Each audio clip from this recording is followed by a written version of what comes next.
In the 15th century, brave sailors set sail into uncharted waters, driven by dreams of new lands and untold riches.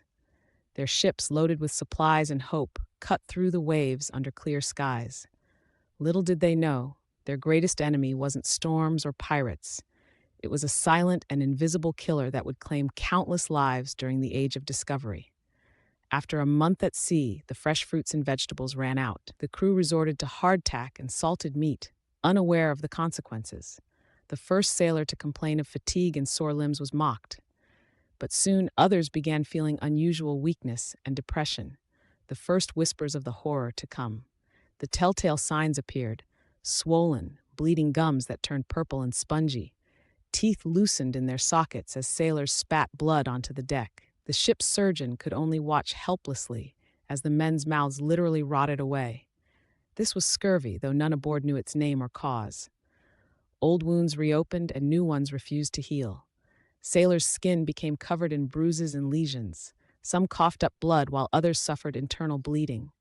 The strongest men became too weak to stand, collapsing onto the reeking deck. The ship, once full of life, now echoed with moans of pain. The crew tried everything: bloodletting, strange potions, even prayers to saints. Some drank vinegar, believing it purified the blood. Others blamed curses or bad air. The captain ordered the ship scrubbed clean, but nothing helped.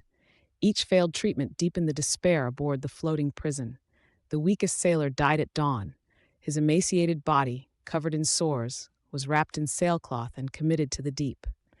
As the corpse disappeared beneath the waves, the remaining men realized they would be next. The ship's log recorded the death matter-of-factly, unaware it marked the start of a grim tally. Now only a skeleton crew remained, those still able to pull ropes or steer. The ship drifted aimlessly, its sails hanging limp. Other vessels that spotted them gave wide berth, fearing contagion. Below deck, delirious men whispered of seeing ghosts, their minds as broken as their bodies.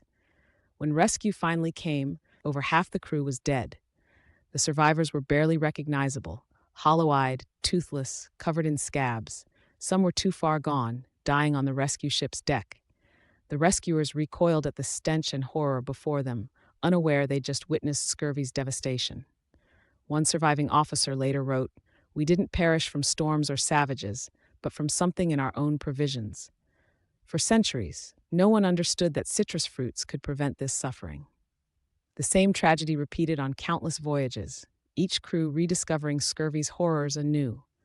200 years later, James Lind would prove citrus cured scurvy, but not before millions had suffered.